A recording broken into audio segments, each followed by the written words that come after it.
Hoy estamos recibiendo, también experto en bolitas, a Pablo Cohen, periodista, escritor, ¿no? Por su tercer libro. Pablo, bienvenido, un gustazo. Bueno, gracias, un placer estar en este programa, como siempre. Ya perdí la cuenta, son más de 13. ¿Cuándo se pierde la cuenta de los libros escritos? Yo creo que cuando pasás los 10 dejas de contar. Ya ahí dejas de contar, sí. Eso es el número redondo. Sí, y ahí ya... Y se termina. Creo que el número 10 fue Todo un país detrás, el libro del Gach. Y ahí dejé de contar, Claro, claro. Yo me había olvidado de ese. Sí. ¿No? Pero los últimos, la verdad es que en el último tiempo he tenido un ritmo intenso, porque el del Pato Aguilera lo sacamos con el diario El País en diciembre del año pasado. Habla Julio, que es el de Sanguinetti, salió un año antes. Y el del Gach un año antes que eso, y salió en el medio la reedición del de Damiani, Los Dichos del Contador. O sea que bueno, sí. ¿No se te cruzan los cables? ¿Trabajás en libros simultáneamente? No, no trabajo simultáneamente. ¿Trabajás en un libro sí. y con no eso? No trabajo simultáneamente. Tengo en la cabeza lo que voy a hacer, pero una vez que empiezo con uno, directamente le rindo devoción al tema, y si llego tarde, mala suerte, pero lo importante es que quede bien ese libro. O sea, tengo en la cabeza otros temas, pero... Cuando empiezo a escribir, escribo solo sobre eso. MEVIR, algo que cobró tanta importancia que dejó de ser una sigla para ser un nombre. Sí. Eso ya creo que nos coloca en contexto. ¿Qué es el MEVIR? ¿Cómo fue que llegaste? ¿Por qué una historia hablada? Bueno, ¿no? Así denominado el libro. Es una linda pregunta. Una historia hablada, vos sabés que leo que los títulos tienen una parte de sonoridad muy importante, ¿no? Tienen que sonar bien. Me pareció que sonaba bien y que podía ser atractivo para un libro que yo no quería que fuera legible solo por expertos, por especialistas en vivienda, por arquitectos, por asistentes sociales, sociólogos, sino que yo quería que fuera, como mis otros libros, para la mayor cantidad posible de gente. De manera que cuando me ofrecieron, recuerdo que estaba terminando, me dijo la gente de MEVIR, es el aniversario 55, yo estaba terminando Habla Julio, el libro Habla Julio, de entrevistas de Sanguinetti. La única condición que puse fue que fuera un libro de entrevistas, que es mi especialidad, y que estuvieran todos los presidentes vivos de la democracia. Y ahí tengo que reconocer al MEVIR que verdaderamente trabajamos con toda la gente, con gran, viste, cuando tenés sintonía, libertad, camaradería. Y fue una maravilla. Está en la calle Pou, está en la calle Herrera, está Sanguinetti, está Mujica, está la doctora Ana Ribeiro, que es para mí en torno a la cual se estructura el libro, está Salvador Ferrer del Brou, está Gabriel Gurméndez de Antel, y están los participantes, es decir, los beneficiarios de este plan tan integrador. Y también el libro es un homenaje al doctor Gallinal Heber, porque el MEVIR es, como dijo la calle Herrera, una idea genial y un nombre espantoso, ¿no? Porque el nombre original era Movimiento de Erradicación de la Vivienda Insalubre Rural.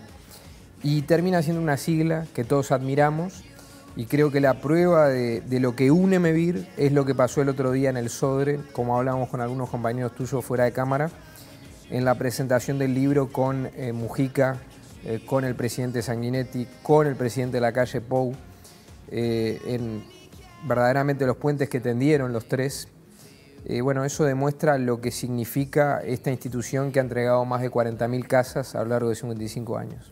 Cuando hablábamos porque de repente uno para acá en la ciudad puede tener otra visión o imaginación o imaginario, pero cuando hablamos de la vivienda insalubre rural, ¿de qué tipo de viviendas estábamos hablando, digo, por lo menos a grandes rasgos, para tener una dimensión de la importancia del MEVIR? Bueno, estábamos hablando de viviendas impresentables, de pueblos de ratas. Ni siquiera viviendas. Exactamente, de rancheríos con mal de Chagas.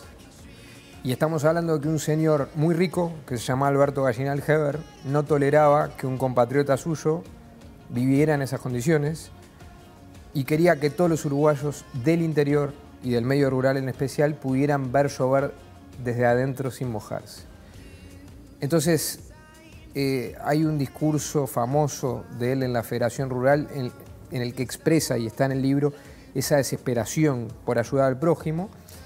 Y a mí me interesó, Leo, que esto trascendiera, porque si vos te pones a pensar cómo nació el MEVIR, nace por un acuerdo entre Gestido, presidente de la República, Colorado, sí, recién electo, y Gallinal Heber, uno de los candidatos del Partido Nacional, que pierde la elección, en ese momento era el Movimiento Nacional de Rocha, y le ofrece ser presidente del GROU. El papá de Gallinal ya había sido presidente del GROU y a él no le interesaba, él quería hacer esto. Y lo que me dicen fuentes muy serias es que Gestido le dijo a Gallinal, mirá, vos te vas a quemar políticamente con esto. Esto es irrealizable, pero si lo querés hacer, lo hacemos. Y bueno, ahí ves lo que fue el civismo de Gestido y el desinterés de Gallinal y lo que pasa hoy, que es no solo 40.000 viviendas para más de 150.000 personas, sino que el MEVIR habla de construir comunidad, que quiere decir, viste, falta vivienda, pero falta internet, falta luz eléctrica, falta un cuartelillo de bomberos, falta policía, falta una sucursal del GROU, o sea, construir comunidad. Y por eso fue tan impresionante cuando entrevisté a Mujica, por ejemplo. Políticamente, mejor dicho, ideológicamente, el MPP tenía muy poco que ver con Gallinal, pero Mujica conoce bien la realidad rural y siempre impulsó el MEVIR como presidente. De manera que cuando se habla de políticas de Estado, como vos decías antes, muchas veces gratuitamente, bueno, acá tenemos más que una política de Estado, como dijo el presidente de la República, Lacalle Pou, una política nacional. Es decir, ¿qué quiere decir? Que vos y yo la vamos a cuidar aún sin tener grandes pasiones partidarias. O sea, todos los ciudadanos la cuidamos, como puede ser Antel, como puede ser la política antitabaco. Es decir, todos la vamos a cuidar porque es eficaz, porque es eficiente y porque representa nuestros mejores valores como uruguayos, en este caso la sensibilidad social. En el libro va la gente o los más jóvenes van a poder entender cómo vivían aquellas primeras personas beneficiadas por el MEVIR, las actuales, etcétera, digo, para conocerla bien la realidad, el cambio real en sus vidas. Por supuesto. Primero había un drama sociológico, llamémosle, que era toda la gente que se quería asentar en Montevideo desde el interior y que iba para asentamientos. Estaba, por supuesto, el drama de la vivienda insalubre en sí misma, que era algo inmoral. Sí, sí, la vivienda inaceptable, que ¿no? el hogar que supuestamente debe ser protector te enferma. Exactamente, exactamente. Por eso la doctora Ribeiro habla mucho del higienismo imperante en esa época. Y después, yo creo que el resto es un compendio de los mejores valores del Uruguay puestos en práctica. Entonces, ¿cómo gente tan distinta los aplica desde el 67 hasta hoy? Bueno, es brutal, pero es así. Y Gallinal Heber, Leo, tenía una cosa muy notable, que es que él quería que hubiera participantes, no beneficiarios. Entonces el MEVIR usa la palabra hoy, él no usaba la palabra, pero MEVIR hoy usa la palabra participantes. Entonces los jóvenes se van a encontrar con el valor de la asistencia mutua, de la ayuda mutua, de la solidaridad. Los que viven en las casas de MEVIR construyen su casa.